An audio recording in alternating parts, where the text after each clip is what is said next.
bem-vindos ao programa Eurodeputados. Os Estados Unidos estão de volta. Quem o afirma é o novo presidente Joe Biden, no primeiro discurso que fez sobre a política externa. O novo inquilino da Casa Branca já regressou ao Acordo de Paris sobre o clima, demonstrando assim a sua oposição às políticas seguidas por Donald Trump. Joe Biden pretende fazer das mudanças climáticas um tema central da nova administração.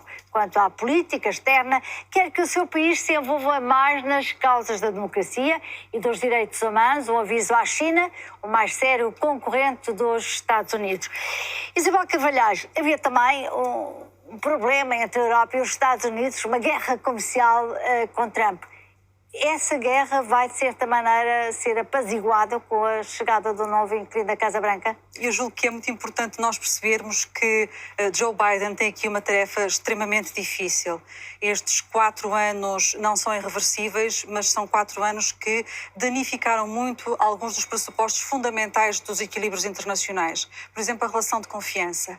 E, portanto, como dizia até um analista de política norte-americana há tempos, pode-se recuperar a civilidade, mas não necessariamente esse laço de confiança que é extremamente importante. Eu julgo que vamos assistir a demarches interessantes na relação transatlântica, da aproximação, obviamente, entre os Estados Unidos e a União Europeia. Aliás, Biden sempre foi um inconfesso europeísta, mas tudo com grande lucidez, eu diria.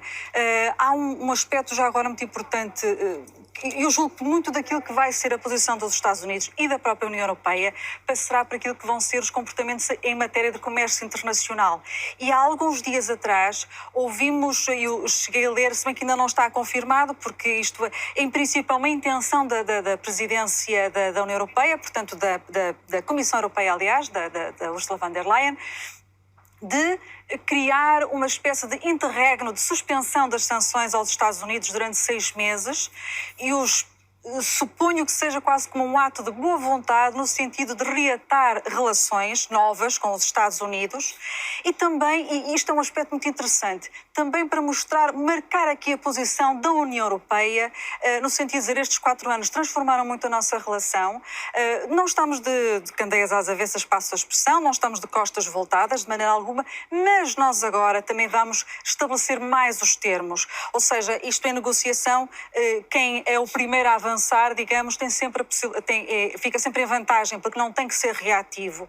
E, aliás, eu acho que foi precisamente essa uma das intenções, quando em dezembro passado a União Europeia, enfim, com tudo aquilo que se possa dizer a propósito disso, procurou concluir o acordo comercial e de investimento com a China.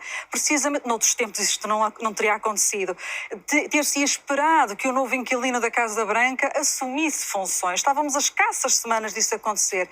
Mas eu acho que é precisamente para mostrar que, do ponto de vista da liderança, da capacidade de liderança, da global actorness da União Europeia, ela quer afirmar-se e não quer, de facto, disputar ou não quer ver disputado esse seu lugar.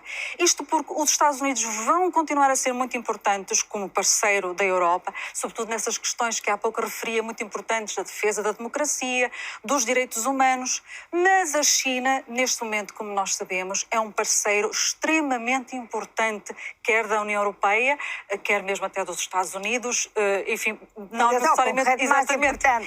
Dos Estados Unidos. E, portanto, será muito, muito interessante vermos esse reposicionamento, mas, como eu disse, aproximando sim, mas com enorme lucidez, porque há aqui feridas que ficaram deste período de 4 anos de desgaste relativamente àquilo que foi o comportamento dos Estados Unidos. Só uma pequena nota que eu também gostava de fazer rapidamente. Sim, muito rapidamente, podemos depois retomar, que me parece muito importante.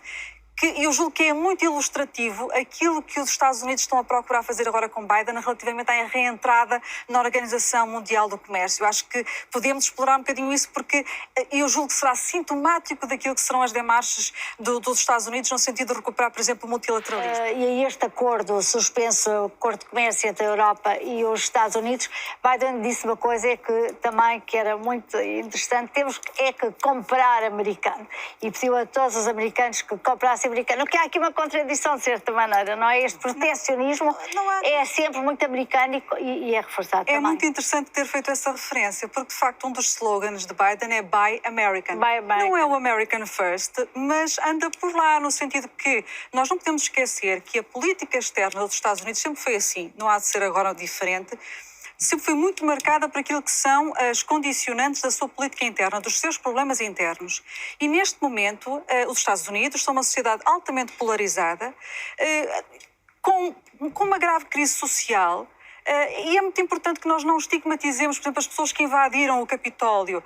Muitas delas, efetivamente, os cerca de 800 manifestantes já identificados, fazem parte de movimentos de extrema-direita, movimentos mais ou menos organizados, mais ou menos orgânicos, em outros casos, mas há algumas, e recentemente saiu uma peça de investigação sobre isso, 193 desses manifestantes, nenhum tinha qualquer aproximação a esse tipo de grupos, nem simpatias sequer com aquilo que é a linguagem neofascista e de extrema-direita, mas que se sentem revoltados por alguma razão. Já em 2020, na altura ainda de pré-campanha, aquilo que foi apresentado foi o plano de Biden para a recuperação dos Estados Unidos. Aliás, tem um título muito, muito curioso, permita-me que eu diga, porque a recuperação dos Estados Unidos para conseguir que não venham a ter qualquer falha na sua cadeia de produção, e daí a designação Buy American. E claramente isto não vai desaparecer de cima da mesa.